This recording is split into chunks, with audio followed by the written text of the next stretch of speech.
All right, let's dive into the story of the Hale family. We're talking about a household that's been absolutely shattered by loss. But here's the thing. Something far older and far stranger than just memory has started to wake up in their house.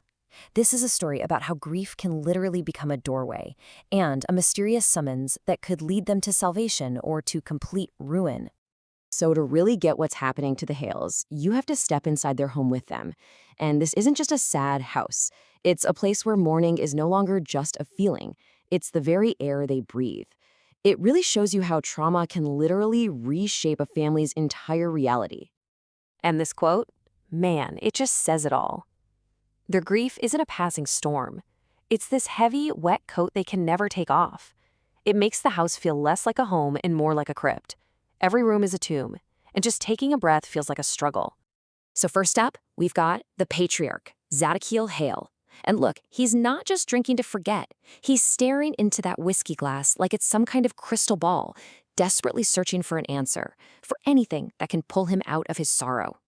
Then you have his oldest, Eden. And wow, she is a whole different story. She's just pacing these suffocating rooms like a caged panther. Her grief hasn't made her sad or quiet. It's actually forged her sorrow into this sharp, defiant anger. And then, you see the two youngest, Hope and Charity.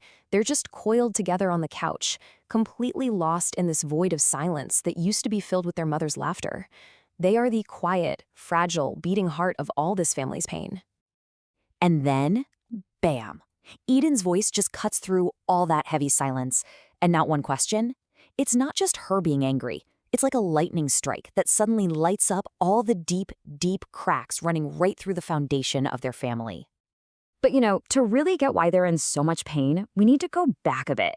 We have to understand how they lost their matriarch, Eliza. Because her passing wasn't some quiet end. It was a full-on cosmic event. So check this out. You've got two completely different ways of looking at her death. From our side, the mortal view, her body just gave out. But from a celestial point of view, her spirit didn't just fade away, it burst free like a column of fire. Her death wasn't an end. It was the moment the veil between worlds didn't just tear, it completely ruptured.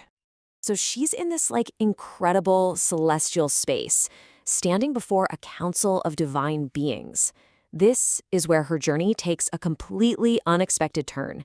She's given a new, holy purpose, a calling that goes way beyond life and death. She's not just there to visit. She is armed with a legendary sword, she's blessed with wisdom and courage, and she's transformed into a celestial guardian. And her new job? To watch over the very same family she had to leave behind.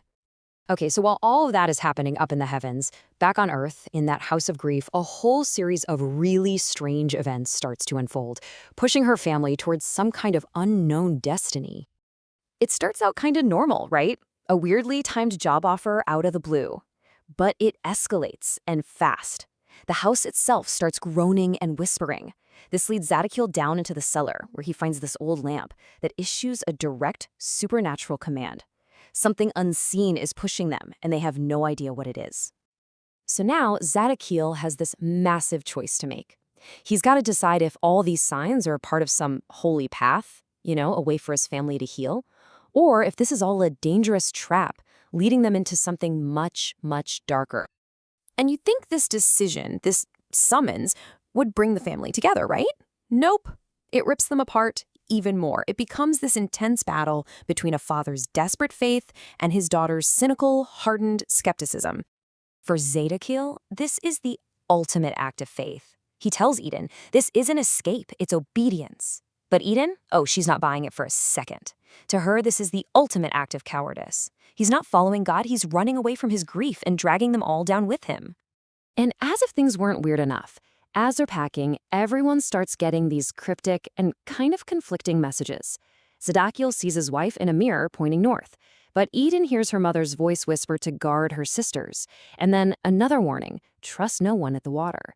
And the little girls, they think they're going to see their mom again. It's just chilling.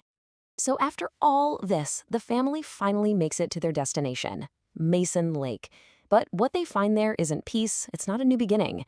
It's just a deep, heavy, foreboding silence. I mean, just picture this. The house they pull up to is dark. Its windows like empty eyes. There's a dock that just stretches out into the lake like a finger pointing to nothing. They've landed in a place that feels less like a sanctuary and more like the end of the line. And you can just imagine what's going through Eden's head, right? She's staring at the still, black surface of this lake, and that warning is just screaming in her mind.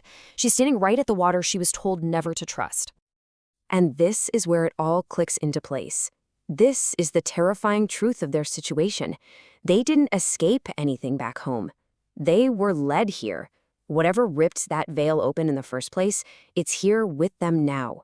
It followed them to the lake.